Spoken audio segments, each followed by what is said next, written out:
Hi, welcome back. I'm the Queen of Kingsbury, and I'm going to continue my review of Spare by Prince Harry. This is through my experience, and this is what prompted me to get the book myself and not just listen to everybody's review, which I found enjoyable. And there's so much information about the book online. I thought I still needed to read it myself. I'm a huge fan of the royal family, and I feel I have some interesting input. I did go through a very similar experience as Harry and William did. I lost my father when I was 9 in a car accident, and he died overnight. And my sisters and I were woken up the next morning and told of this tragic event. And I feel it shaped my life. I feel now I wasn't in the public life like Harry and William.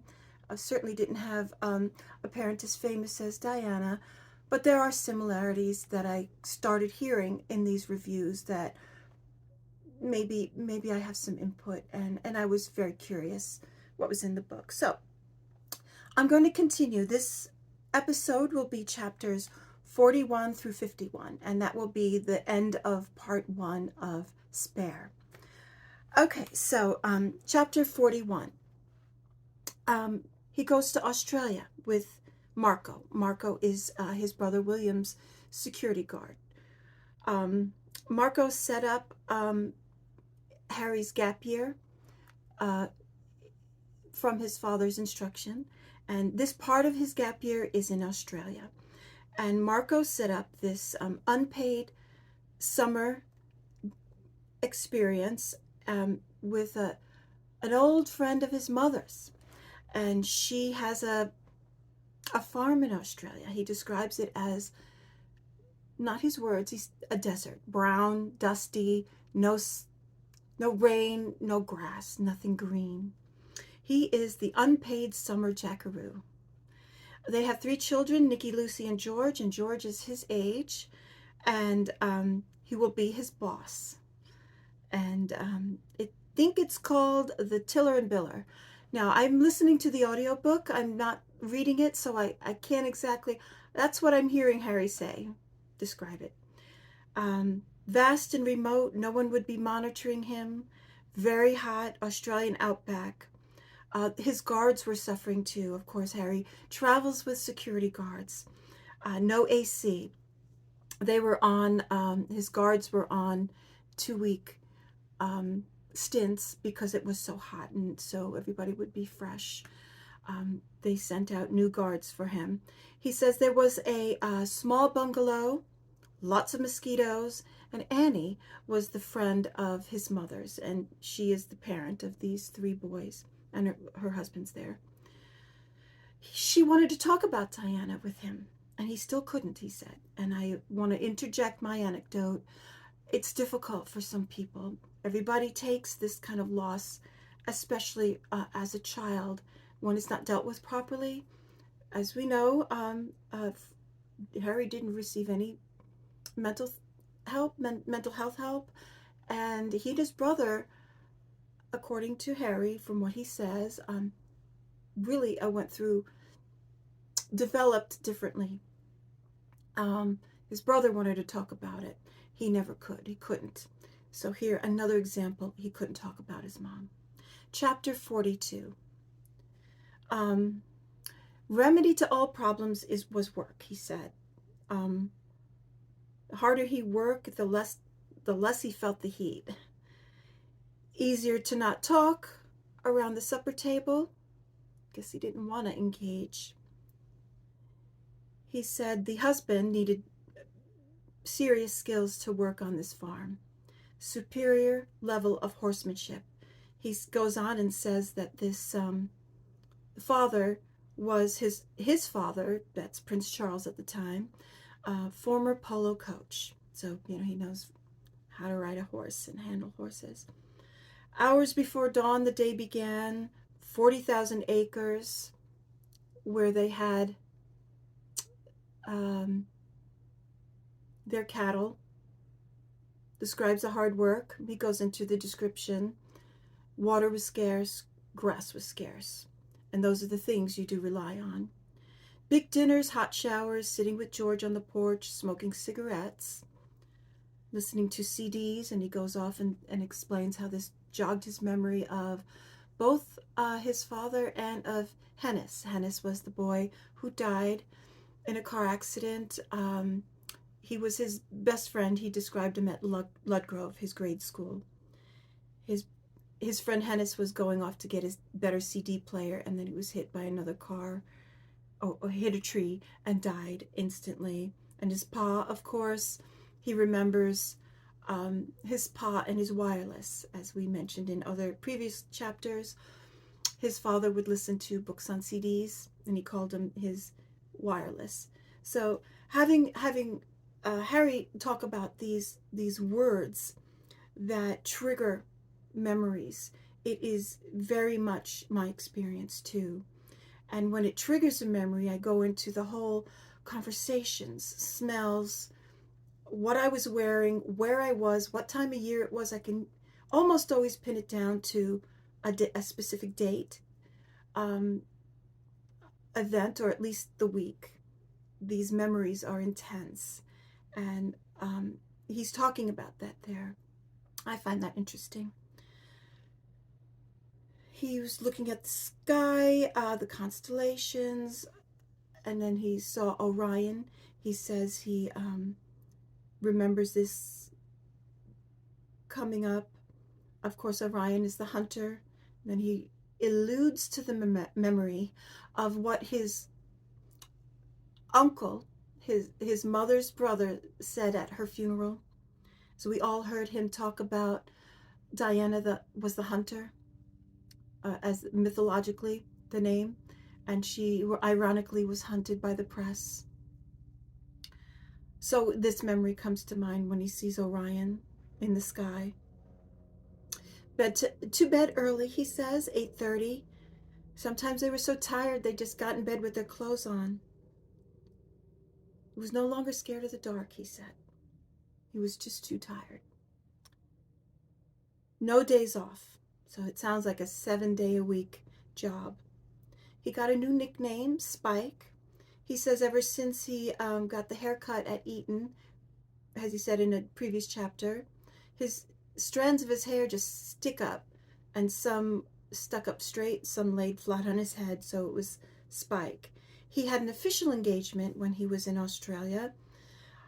He doesn't talk much about this, but he was promoting the local zoo, I believe, and he posed with anaconda. I'm not sure what that was. I think he said hedgehog and an anteater, a cross between the two, or it looked like a cross between the two. And George started calling him Spike. That's where he got that nickname. So his nicknames are Haz, Baz, Darling Boy from his father, Scrawny, I guess he got that at school, and Prince Jackaroo, and now Spike. Packages from the palace arrived for His Royal Highness Prince Henry of Wales. That's him. He got some official business. How cool that would have been. But in one of them arrived the news that his mother's former butler, Paul Morel, was writing a book about her. And it made him really mad, furious. These are my words. The palace wanted to condemn the book. Pa wanted a meeting, his pa wanted a meeting with Paul, but publicly Paul said, I'd love it. I'd love to give the royals a piece of my mind. And Harry was outraged at the gall of this man doing that. But I have to interject my little knowledge of what I've heard and read over the 25 years, even before Princess Diana died. Many people came out and spoke, and she wrote in the books that were written on her behalf that she wanted her story told. And I believe Paul Morel told the people that that's what she told him. If anything suspicious happens to me, I want my story told. So, of course, maybe she wasn't counting on him also telling details about her love life and other things. But anyway, it could be, it could have been prompted by Diana originally. Chapter 42. So people wanted to sneak onto the farm because Harry was there. He didn't want to cause the family any harm. He had already been there 9 weeks, so he left and thanked them when he left. So he didn't want to cause them any, so he moved on. Any more problems? He arrived home before Christmas, and he talks about meeting a girl at one of the local pubs, and she had posed for page 3 in the Sun. We all know that was little nudie pictures that they printed of women every day or every week, something like that. Silly. But he met her, and that night he got into a side swipe with a paparazzi car. And to his surprise, the next morning, instead of the newspapers speaking about this swipe and near, he says it possibly near dangerous car swipe, but they printed about him meeting this girl instead. And they questioned, what is this, a girl and a prince, this page 3 girl and a prince? And he questions their motive, questioning her class and his class, and he called them snobs. But I thought, listen, she made a choice, like we all have that freedom to pose for that. Some people feel big deal. Some people say, well, that's signifying something. Your standards are a certain place. I'm not judging. I'm just explaining. We all have choices for the events and the things that we do that will follow us through life. Should they have judged her? Of course not. She's a private person. But these things do get addressed, and people do make an opinion based on the things that you do in your life, just like Harry is about to learn.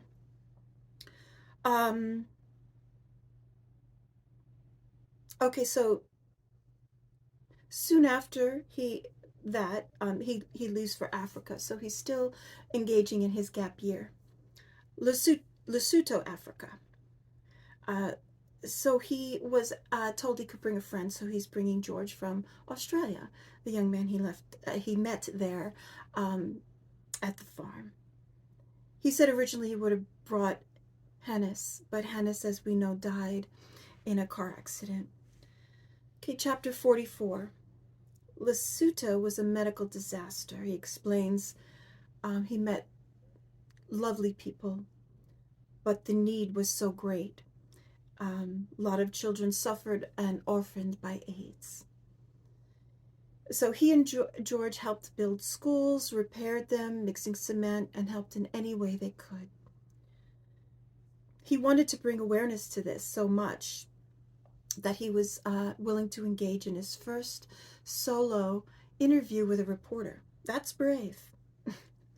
Okay. So the interview starts off by saying, why this place? Why this place of all places? Harry said he responded he wanted to help the children because he loved them. And the reporter says, why do you love children?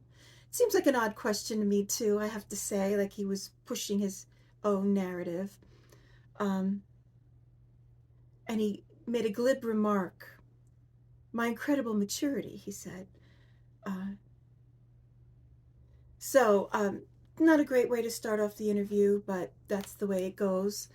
Sometimes it's not, maybe you can't anticipate the questions. And then he goes on that, of course, the reporter went right into, do you think it's about her? Meaning his mother. And he says, well, it's been a long time. Then starts rambling on about some recordings. This is the journalist, some recordings that had come out at the time, and wanted to know Prince Harry's opinion on that. And he goes on to add in his book that even after his mother's death, people are trying to libel her with her words. So that's not what the interview was about. But that's what the journalist wanted to make it about.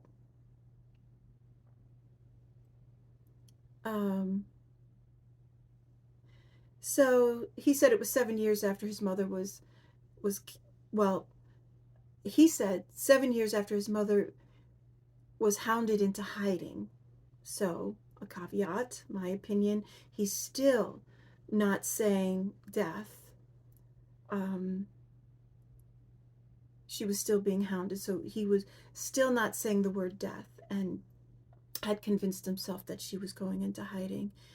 To also, I have said this in previous videos, but I too had a similar idea that if I kept wishing for my father to walk through the door, maybe he would someday. I was a couple of years younger than Harry when I lost my father, and that thought was ever present in my thoughts when my father came up or when I thought about him, that it was a possibility. It was always still possible. He was actually amazed, he said, that he was the first to speak publicly about their mother, not William. William always was first in doing everything. And then this interviewer goes on to ask him about the girl that he had met at the bar that was in the headlines recently over Christmas. And Harry said, I'm just not normal. But the interview said, what do you mean? And what he meant, he explains in the book, was that so only he and William would know, were the only ones who knew about living in this surreal fishbowl. Normal was treated as abnormal in their life as royals, and abnormal was normalized. So it's pretty profound, I think, my words of him observing that. But of course, this is an observation made maybe later. I'm not sure if he said this in the interview, but maybe he did. It was unclear to me. I listened to it again. But yes, it is. He lived such a special life, such a unique life, that abnormal was normalized. So that's what he meant by I'm not normal. He felt ashamed about talking about anything but the poverty in this country, in the country he was in. And he didn't think, he didn't think the interview went well. I say that those are my words because that night he said, drank beer with George, lots of it, smoked a shopping bag of weed. Is this addiction? Drug addiction, weed causes paranoid thoughts. He seems to be a paranoid individual. Still young, young enough where we know that your brain is still forming until you're 24, 25 years old. That amount of freedom to do drugs and smoke that much marijuana, I don't know. I wonder how much effect that does have on the brain. I think there's lots of studies. There's not enough, but it's just something to think about. Okay, chapter 45. So Marco wanted to host a dinner with Harry. They were now staying at an official residence in South Africa. This was March 2004. So it's the end of this gap year stint in South Africa. And Marco says, who should we invite? And he remembers a girl he met back home, he indicated, who lives in South Africa. And Marco said, give her a call. And this happens to be Chelsea Davy, the girl who eventually becomes his girlfriend. She said, well, sure, I can come if I can bring my brother and a friend. More the merrier. And he says this is the first girl he had ever met that didn't have throne syndrome. And this might be something he and his brother discussed. When people meet the royal family, their eyes go wide and could be part of this magical world. This girl, Chelsea, did not act like this. She came across uninterested in his title, and being a prince was a big yawn. So she was a family of privilege. Too, in South Africa, her father was a big game farmer, and didn't even think she knew about his mother, which is probably unlikely, but that's what he says. I think everyone knew about his mother. at that time, but it's okay. She was an unusual girl, he said, so maybe she wasn't stuck to the TV news or had that kind of life, yeah. Born and raised in Zimbabwe, and now she was living in Cape Town. So he told her he was going into the army. They shared their love of Africa, and she had canceled some plans so they can go on a trip down in Botswana to go down a float trip down a river, and they all went together. Chapter 46. Um, 3 days together. They met a snake wrangler, and they had their first kiss under the sky, under the night sky. And George, his friend from Australia, fell for her girlfriend, of course. Sounds kind of sweet, actually. So he continues on alone in the bush, and he and Adie went to a bush party. And I think maybe they either were, I guess they were invited. Um, and it was thrown by a couple, Tej and Mike, and they owned a film company and they owned that camp, and it was the wildest party he had seen. Costumes. He wanted to work for them, and they said, "Of course, but it's hard work." And of course, he got the job. He goes on and talks about Tej and Mike in a very favorable way, that they met in my words, but they were soulmates. The first date was a blind date, and he had all the books on his bookshelf that she had in her home. And she thought, oh my God, this is my guy. So ever since they've been together. It's a sweet love story. They go into a little bit of detail, not too much though, which I think this is another anecdote from myself.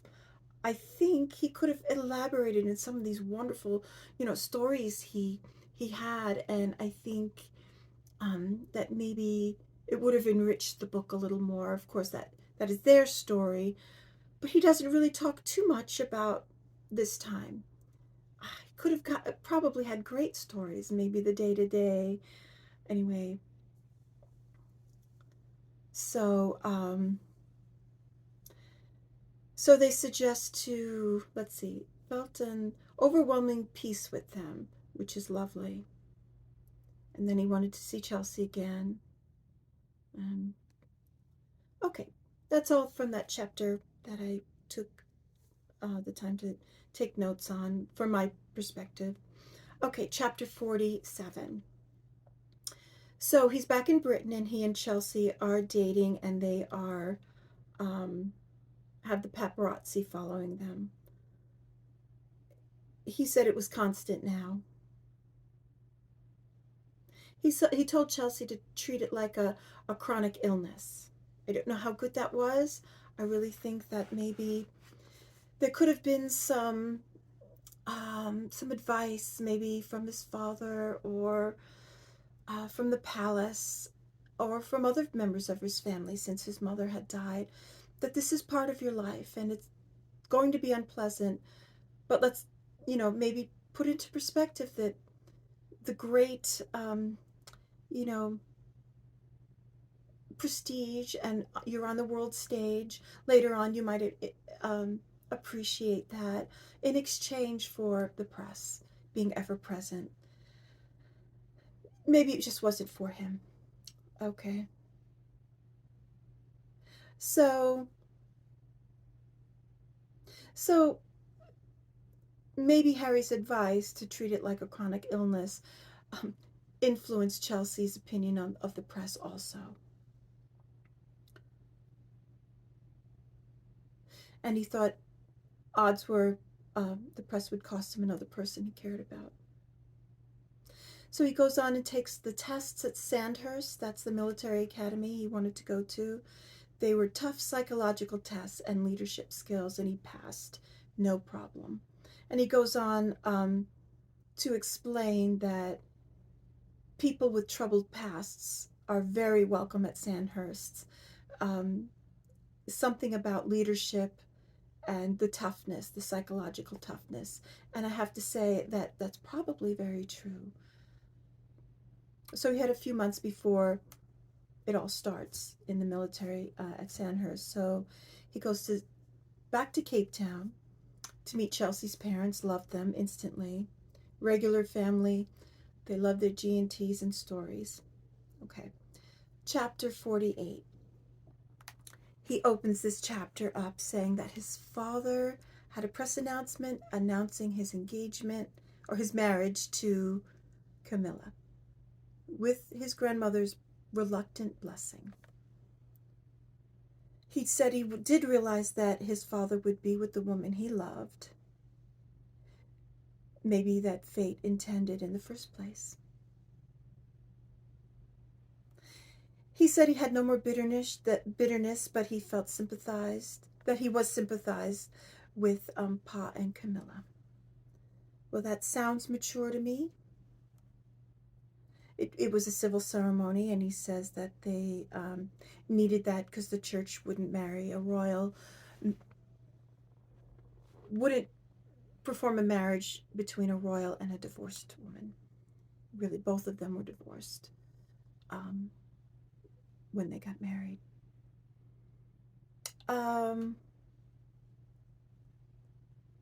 So the wedding was delayed because the Pope died, and the Queen wanted Prince Charles at the time to attend for her. So it was delayed a day. He thought the crowds were in despair. I don't know, I've seen lots of footage of the day that Charles and Camilla got married. There were a few boos. Most of the people wanted to see the future king marry. I didn't see any big, uproar or displays of any negativity. But this is what he said. He was there, and he and his brother did witness the wedding. And the Queen did not attend the wedding, but she did attend the blessing in the church immediately following the wedding, and the Queen wore white.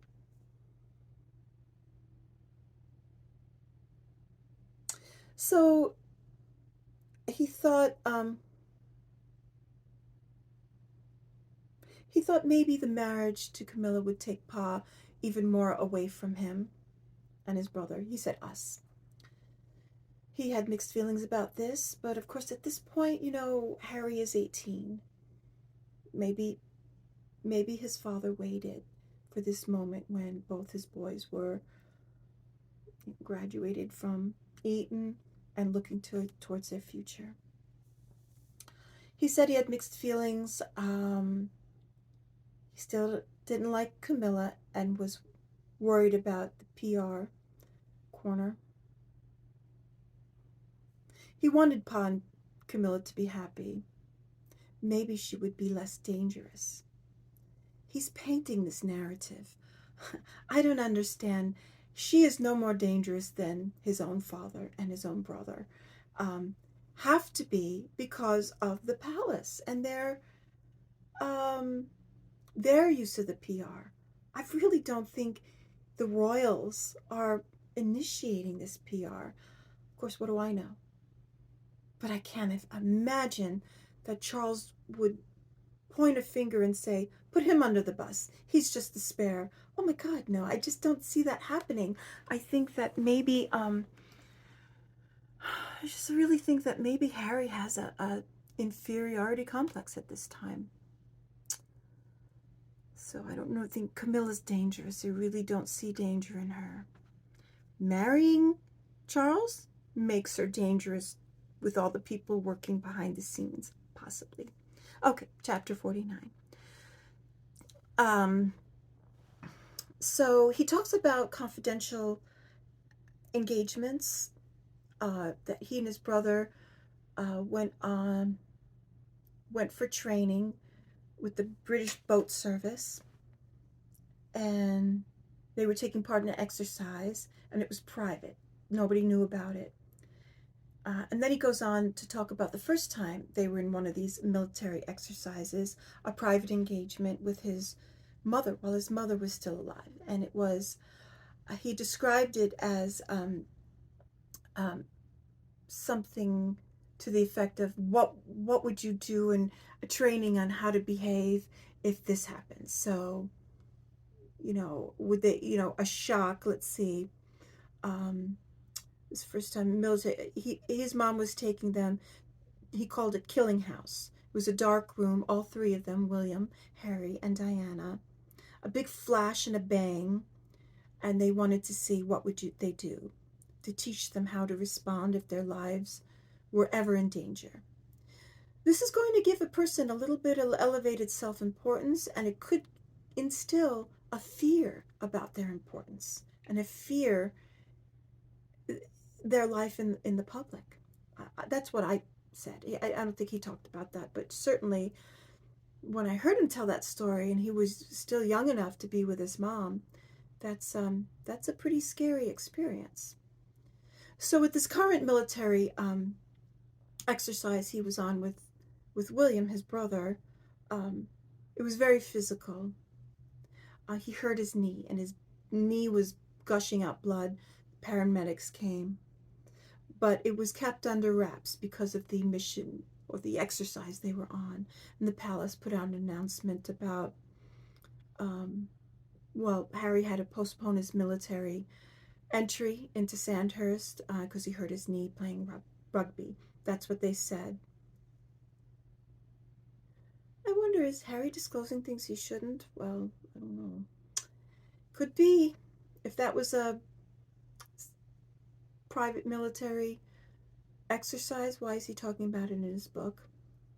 That's not going to hurt anybody now, but just to bring light that the royal family does have to do these things to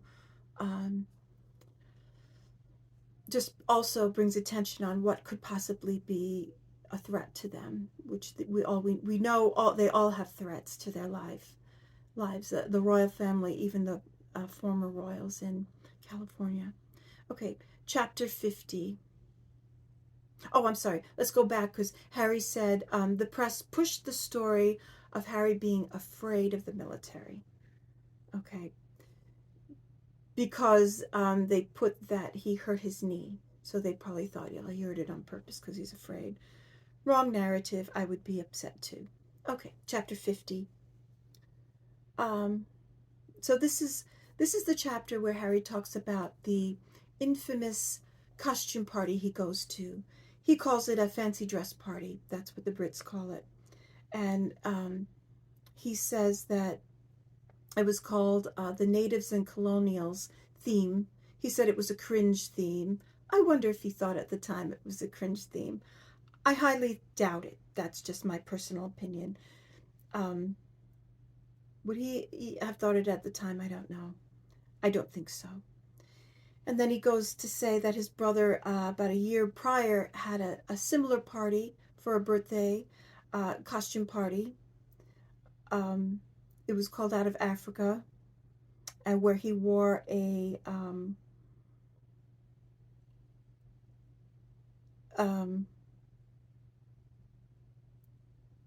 so he wore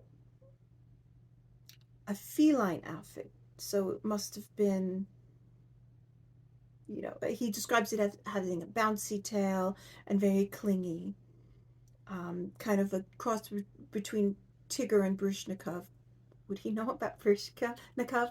I really think that, again, this is the ghostwriter embellishing his words. I just think Harry has a much more simple way of speaking. He loved making Kate laugh. Dreamed of having a girlfriend someday just like her.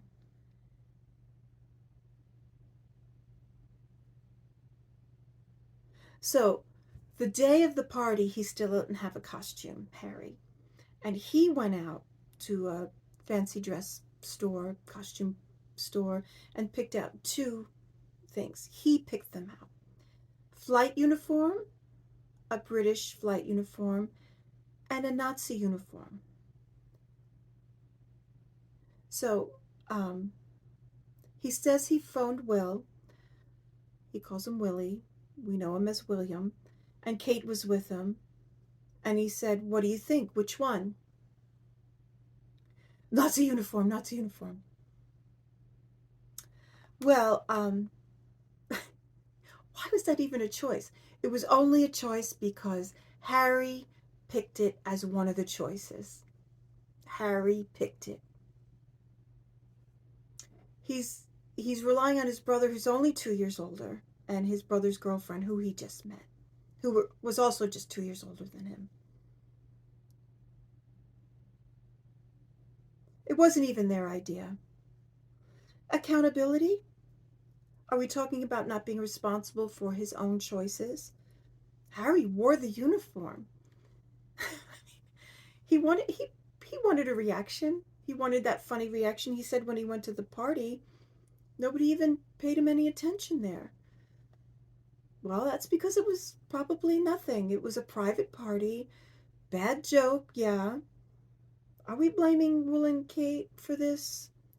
Certainly the news has picked it up as Harry blaming Will and Kate because Harry put their names in there. That's why the news is doing that, or the media is doing that, because he made sure he put that note that William and Kate encouraged him. They had nothing to do with picking out that uniform. So if we're just going to blame others for our choices, we're not really learning anything yet. He was only 18 at the time, but now he's 38. I think he needs to say, I made the choice. So, yeah, no one looked twice at the party, but there was a picture taken of him and sold to the press. And somebody got £5,000 for it, and it was on the cover of every newspaper in the next few months. He called his father, who he says talked to him with such tenderness about this topic and compassion. I say kudos to Charles. So far, Charles, in my opinion, is looking a lot better than I thought he was. Um, Now, Harry says he was suspicious of his father using this for another PR opportunity. Paranoia. Could very well be. Darling boy, how could you be so foolish? Then he goes on and says the foolishness of youth. He remembers himself doing such things. The shame will fade. This is Prince Charles talking to his son. Prince Charles at the time. He's the king now. I think it's sweet. And he goes on and tells Harry, you need to make a public atonement. And his father sends him to a holy man. This is excellent advice. Excellent advice from his father. And to turn this around and make it a learning experience. I think there's great compassion from his father. Chapter 51. Harry meets with the chief rabbi of Britain. He describes him as a prolific writer, philosophizing about the root causes of sorrow, evil, and hate. I think this is going to be a wonderful opportunity for Harry. So he immediately condemned his actions, put it into historical context, and he said, let this motivate you instead of being so devastated, which is also wonderful advice that such a young person has gotten so far.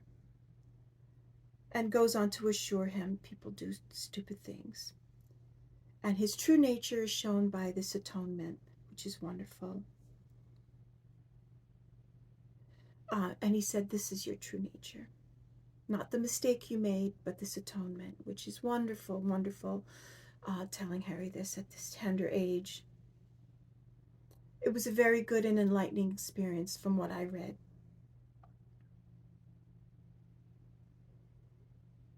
So he says, use this to make the world better. It's wonderful advice. So the press went on and said, well, he's perfectly free to be the thicca, which in Great Britain means stupid.